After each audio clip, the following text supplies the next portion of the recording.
Hi everybody and welcome back to the Girly Girl Bookworm. So today I have my currently reading video for you. It's been a long time coming. The end of June was very slow for me, and then the beginning of June turned out to be really slow, but I finally hit my reading kick and my reading groove, so hopefully we'll be back on track. But I have the last 2 books that I read in June, and then the 4 books that I've read in July so far. So let's just dive in. So the last time I talked to you, I was finishing The Ballad of Songbirds and Snakes by Suzanne Collins. I have to hiccup. This is the prequel novel to The Hunger Games, and I was super excited to get to this one. The Hunger Games has a special place in my heart. It's the first series that really got me back into reading back in 2012. I'd graduated college, and I wanted to get back into reading, and Hunger Games was there, and I binged it, and it'll always have that special place as, like, this is what got me to love reading again. So when Suzanne Collins announced there was a prequel, I was like, sign me up. So this one is following President Snow back in the 10th Hunger Games. He is a teenager. He's a student at the academy. He's broke and trying to pretend that he's not. And at the academy, in order to, like, possibly earn a scholarship, they decided this year that they were going to have these academy students be mentors to the tributes. So he's like, wow, this is my chance to go to college. I need to go. So he decides that he's going to be a mentor to the tributes, and he ends up getting a girl from District 12, and we're following that story. And for the nostalgia factor alone, I definitely recommend reading it. If it had a special place in your heart, I would possibly suggest reading it, because I liked seeing the differences between the 10th Hunger Games and what we know to be the Hunger Games, because they are drastically different, and it was fun to kind of see how things have developed and how different ideas have kind of gotten pitched to be what we know. But this did not need to be 517 pages. It felt to me like Suzanne Collins was told, hey, you know what, we'll pay you per page. And she was like, deal. And then, like, tried to, like, stretch this out as much as she could. It just didn't. There was parts where it just kind of dragged. There was a lot of, like, you got to the end of the Hunger Games and it was like you were still only, like, halfway through the book, and you're like, what else could happen? Like, and then by the time the ending happened, it just kind of felt like you kind of figured out why Snow was Snow, but also the ending just made the rest of the book kind of feel pointless. So, I don't know. I ended up giving it 3 stars. My husband DNF'd it after 45 pages, and when I told him what was happening, he was like, thank God I DNF'd it. I would have been really bored. My husband's not much of a reader, but he did like The Hunger Games, so he thought that this one would be a good one for him, but didn't turn out for him to be very good. But for me, nostalgia factor, I still gave it 3 stars. Then I read I'm Still Here, Black Dignity in a World Made for Whiteness by Austin Channing Brown. I will link up above in the cards my review for this one, because this was Reese's book club pick. She originally picked this one in the guest list, and it's her June and July pick, so there is no new July pick, but you could read, like, the guest list in June and this one in July, or vice versa, or both in June or both in July. Doesn't matter. Or never. Whatever you want. But I ended up reading them both in June because I didn't realize that they were both for June and July. I thought they were both for June. This is a memoir written by Austin Channing Brown. She is a Black woman, and we are seeing her life and kind of seeing racism through her eyes as a Black woman, as a Christian woman, as a woman with a white man's name. We're seeing her through elementary school and middle school and high school, her career, volunteering, her religion. How does she see racism kind of on a daily basis? And I really enjoyed this one. Like I said, I'll link up above in the cards more of my thoughts on this one, but definitely one to check out. Then, in the beginning of July, I read 28 Summers by Ellen Hildebrand. I feel like I need this bumper stickered. It's not summer without a Ellen Hildebrand book. This one came out in June, and I immediately bought it, and I had issues getting it because I got the large print one, and then they lost my package, and then I finally got it, and then I was, like, slumpy, and so I finally picked it up in July. And this one's not my favorite one by her.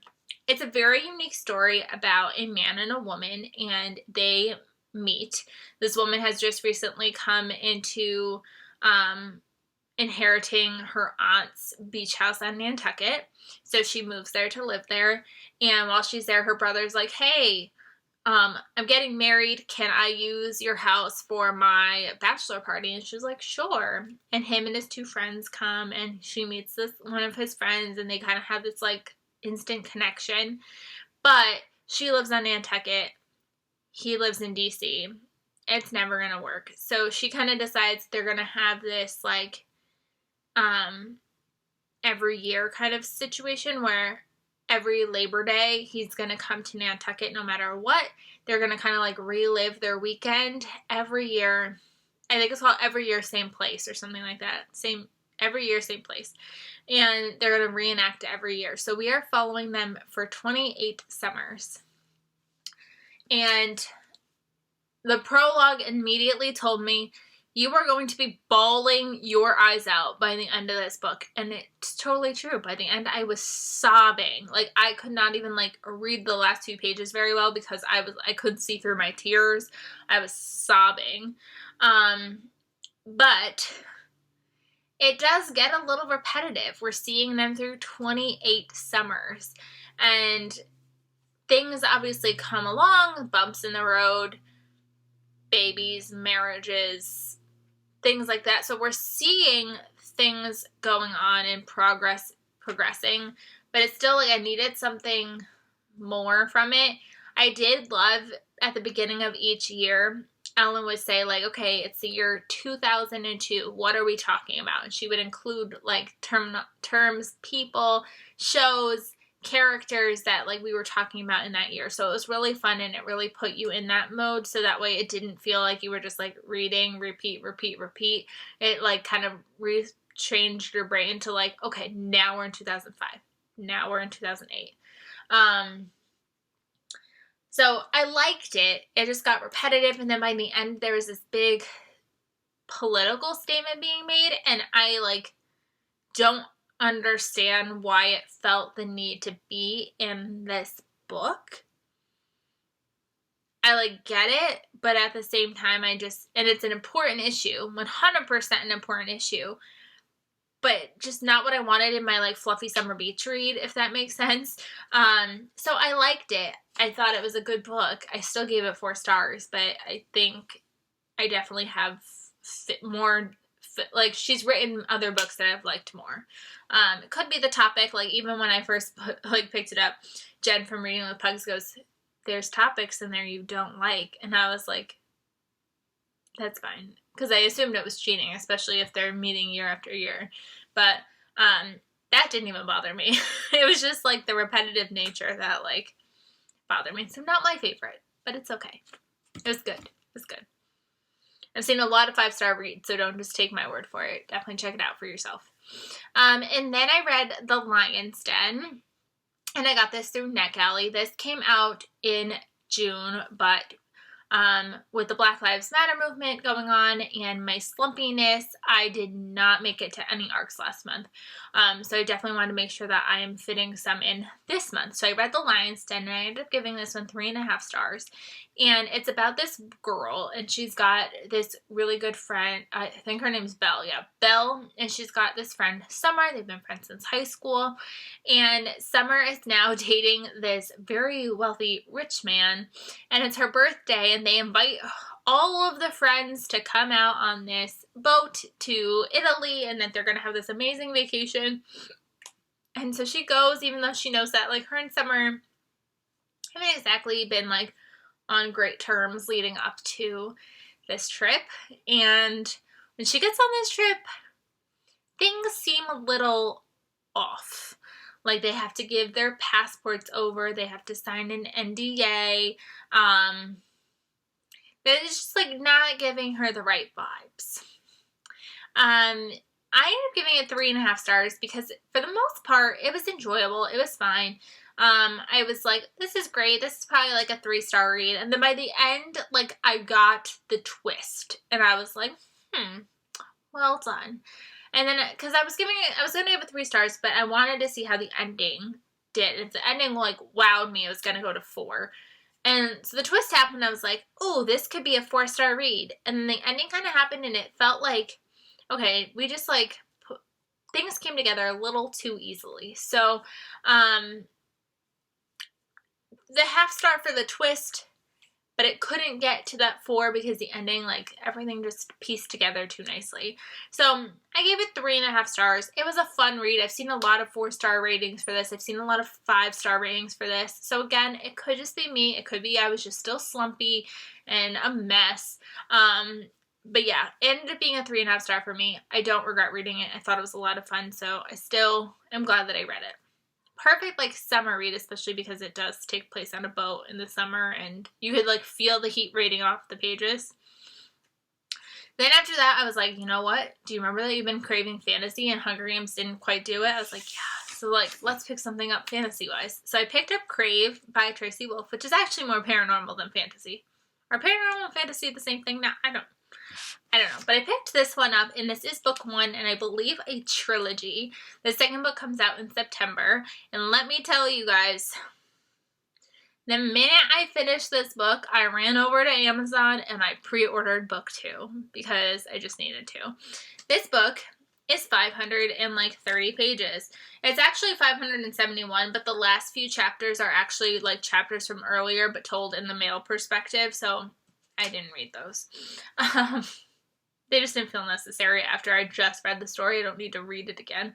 But we are following our main character, Grace. And Grace's parents have recently died. And she lived in California, I think San Diego, and she is being sent to Alaska to live with her uncle and her cousin. And her uncle is the headmaster of this boarding school in Alaska, so she's going to go stay at this boarding school and go to school there. And when she gets there, things aren't exactly what she expected. I will tell you it's paranormal. I think from the cover you could obviously tell this is paranormal. But the thing that bothered me about this one, I ended up giving it 4.5 stars. Because I found this very addictive. I could not stop reading. The very first night I picked it up just to start it, and next thing I knew I was 200 pages in. It reads super duper quickly. I couldn't give it 5 stars because you go into it knowing that there's paranormal aspects to it. In the very beginning, it tells you who the vampire is. You don't, as the reader, even the main character, you don't actually officially find out that there is anything really actual paranormal going on until 300 and something pages into this book. And that infuriates me. I'd rather know, like, give me a synopsis that's like, ooh, there's something that's not quite right. And then when I get to it, oh, wow, it's a vampire. Versus like, hey, there's a vampire, but don't worry, I'm not going to tell you it's a vampire until page 330. It just kind of bothered me. Like, there's definitely little drops and little hints along the way that, like, would let you know that it's paranormal. And that was fine. I liked it, especially because, like, I was like, when are we going to find out? When's she going to figure it out? And it took so long for her to figure it out. That's the only reason why I docked it a ½ star, because it was so good, so cravey. A lot of people said, like, this was a ripoff of Twilight, but for me, I like Twilight. It's okay, but I liked this better. It kind of gave me like a combo of Twilight, but also Vampire Academy because it's set in a school. It gave me all the vibes I wanted, and it does have more than just vampires involved, so I thought it was fun. I thought the ending was really, like, intense. The ending, the very last chapter, I immediately finished and texted one of my friends who has already read it to be like, wait, did I read this correctly? It's a really fun read. I find it more fun than Twilight. But that's just me. I was never a Twihard, so that could be why too. But I loved this one. I cannot wait for the next book. This is exactly what I needed. I needed something addictive, and that's exactly what I got out of this. And then the last book I read is He Started It by Samantha Downing. I'm not going to talk a whole ton about this one because I'm going to make a whole separate video for this one because I'm on a list for the week of its coming out to review it, so I will talk more about it in a separate video. This is He Started It by Samantha Downing. It's a thriller novel. We are following our main character, who I'm blanking on her name now. I remembered everybody else's name, but I can't remember her name. She and her siblings, her name's Beth. Beth and her siblings, their grandfather passes away. And in order to get the inheritance that he has promised them, they need to go on this road trip that they, like, reenact a road trip that they did with him years ago. So they have to take his ashes through this road trip, and they kind of haven't had, like, the best of family relations up to this point. And like, the brother's wife is with them, her husband is with them, and just, like, it's not a great fit. You already have the dysfunctional family-ness going on, but you also have everybody basically keeping family secrets that they don't want revealed, and it was intense, and I ended with my jaw on the ground, very confused. But like I said, I will talk more about that in its own video, but I did give that one 4 stars, but yeah, I'll talk about that in another video. I hope you guys enjoyed this one. Maybe you found a new read to read, and I will see you guys really soon. Bye, everybody.